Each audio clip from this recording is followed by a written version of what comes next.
Hey everyone, this is मुस्कान। तो चलिए start करते हैं एक्सरसाइज 3.3 के क्वेश्चन नंबर 1 के फोर्थ पार्ट के साथ। इसमें हमें solve the following pair of linear equations by the elimination method and substitution method, यानी एलिमिनेशन मेथड और सब्स्टिट्यूशन मेथड को यूज़ करके हमें इनका सॉल्यूशन निकालना है। जो भी दो हमें लीनियर इक्वेशंस दे रखी हैं उनके, वैसे तो हम 3 पार्ट कर चुके हैं पहले, आपको अच्छे से समझ में आ गया होगा, फिर भी मैं आपको स्टेप बाय स्टेप करके समझा दूँगी। तो जैसे हमें ये फर्स्ट इक्वेशन मान लेते हैं, ये सेकेंड मान लेते हैं। इसमें हमें क्या दे रखा है, ये फ्रैक्शन में दे रखी हैं, तो इनको सॉल्व करने में थोड़ी डिफ़िकल्टी आएगी। तो हम इसमें क्या करेंगे, एलसीएम लेके इसको सिंप्लीफाई करने की कोशिश करेंगे। अगर 2 और 3 है, अगर इनका एलसीएम लेंगे तो हमें पता है 6 आएगा। 6 एलसीएम आया है, तो इसको 6 बनाने के लिए हम क्या करेंगे, 3 से मल्टीप्लाई करना पड़ेगा, ऊपर भी और नीचे भी।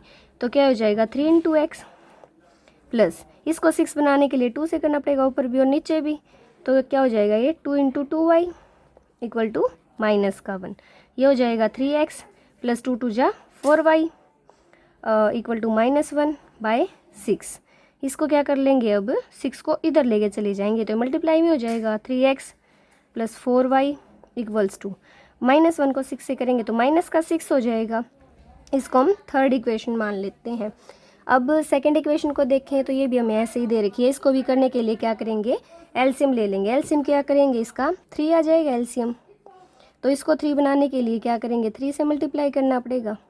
तो 3x माइनस का y equal to 3x minus y. इसको क्या करेंगे, इधर लेके चले जाएंगे, इसको भी 3 इंटू 3 हो जाएगा। ठीक है, आगे सॉल्व करेंगे तो 3x माइनस वाई, 3 इंटू 3 क्या हो जाएगा 9। ये हमारी फोर्थ इक्वेशन आ गई। तो हम पहले क्या करेंगे, हम इसको क्या करते हैं, पहले एलिमिनेशन मेथड से सॉल्व कर लेते हैं। तो एलिमिनेशन मेथड से सॉल्व कर लेते हैं इस इक्वेशन को। एलिमिनेशन मेथड से करेंगे तो क्या करेंगे, हम या तो x की जो है कोफिशिएंट होते हैं उनको सेम बनाने की कोशिश करते हैं, y को तो देख लेते हैं क्या इनमें कुछ सेम है या कुछ मल्टीप्लाई करना पड़ेगा। तो इसमें देखेंगे तो जो 3 है, मतलब x के जो भी कोफिशिएंट है वो सेम है, तो हमें कुछ मल्टीप्लाई करने की ज़रूरत नहीं पड़ेगी। इसको सीधा सब्ट्रैक्ट कर लेंगे। तो एक बार इनको नीचे लिख लेंगे, 3x plus 4y equal to -6, और इसको भी लिख लेंगे 3x minus y equal to 9। अब हम क्या करेंगे, इनको सब्ट्रैक्ट करेंगे। सब्ट्रैक्ट करेंगे तो क्या होगा, साइंस चेंज हो जाएंगे। अगर ये पॉजिटिव है तो ये नेगेटिव हो जाएगा, नेगेटिव का है तो पॉजिटिव, और ये भी पॉजिटिव है तो नेगेटिव हो जाएगा। नेगेटिव हो गया तो 3x से 3x कैंसिल हो गया।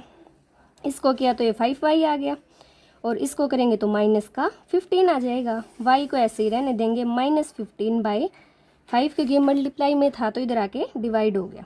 इसको 5 से करेंगे तो -3, यानी y की वैल्यू तो हमारी आ गई। एलिमिनेशन मेथड को यूज़ किया। अब हम क्या करेंगे, x की वैल्यू निकाल लेंगे। x की वैल्यू किससे निकाल लेंगे, चलो इससे निकाल के देख लेते हैं। 3x minus y equal to 9। 3x as it is minus y की हमारी क्या आई है -3 इक्वल टू 9। 3x ऐसे ही रह जाएगा, और ये क्या हो जाएगा, minus minus plus 3 equal to 9। 3x यहाँ अगर इसको जैसे इधर लेके जाएंगे तो माइनस का हो जाएगा। तो 3x इक्वल टू, देखो 3x इक्वल टू 6 हो गया। तो इसको ये मल्टीप्लाई है तो इधर आके डिवाइड हो जाएगा, x/3। ये क्या आ गया 2, यानी y की वैल्यू हमारी क्या आ गई थी, -3, और x की वैल्यू क्या आ गई 2। x और y की एलिमिनेशन मेथड को यूज़ करके तो हमने वैल्यू निकाल ली। अब हम क्या करेंगे, सब्स्टिट्यूशन मेथड को यूज़ करेंगे। तो सब्स्टिट्यूशन मेथड से और निकाल के देख लेते हैं क्या आंसर आएगा हमारा। सब्स्टिट्यूशन मेथड में हम क्या करते हैं, कोई भी x या y की वैल्यू निकाल लेते हैं दूसरे वेरिएबल में। जैसे अगर x की निकाल लेंगे तो वो y के में हो जाएगी, और y की निकालेंगे तो x में हो जाएगी, और उसको सेकंड इक्वेशन में जो भी निकाली उससे दूसरे वाली इक्वेशन में उसको पुट कर देंगे। तो चलो इससे निकाल के देख लेते हैं, फिर भी ईजी रहेगा। इसको क्या करेंगे, इधर लेके चले जाएंगे 3x, ये -9 हो जाएगा। इसको इधर लेके जाएंगे तो पॉजिटिव हो जाएगा। ठीक है, तो इससे क्या करेंगे हम, put y equals to 3x minus 9 in fourth equation से लिए तो थर्ड इक्वेशन में पुट कर देंगे।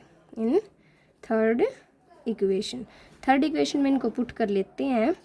तो जैसे ये है 3x एज इट इज़ रह जाएगा, प्लस 4 से हम किसको मल्टीप्लाई करेंगे, इस पूरी इक्वेशन को, क्योंकि y हमने क्या मान लिया था, ये वाला मानना था। तो इसको पुट कर लेंगे 3x माइनस 9 इक्वल टू -6, तो 3x प्लस इसको मल्टीप्लाई कर लेते हैं, 4 3 जा 12x माइनस 4 9 जा 36 इक्वल टू माइनस का 6। अगर इनको ऐड करेंगे तो ये 15 का x हो जाएगा 12 प्लस 3 माइनस का 36 इक्वल टू माइनस का 6। तो 15x तो एज इट इज़ रहने देंगे माइनस 6। अगर इसको इधर लेके जाएंगे तो माइनस का था तो इधर आके प्लस का हो जाएगा, ठीक है।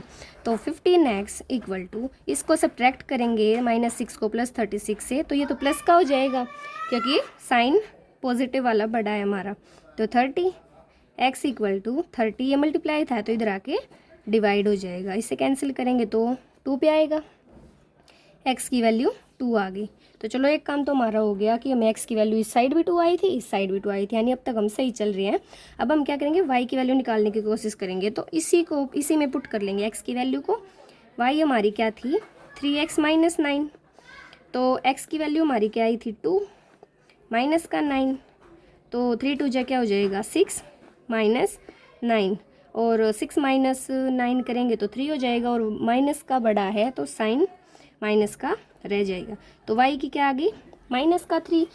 तो ये हमारा पार्ट नंबर 4 था। बस थोड़ा सा हमें एक स्टेप ज़्यादा करना पड़ा था बाकी क्वेश्चन से, क्योंकि इनको फ्रैक्शन की फॉर्म में दे रखा था, तो हमें पहले एलसीएम लेना पड़ा था, फिर इन इक्वेशंस को एलिमिनेशन मेथड और सब्स्टिट्यूशन मेथड को यूज़ करके हमने वैल्यू निकाली थी।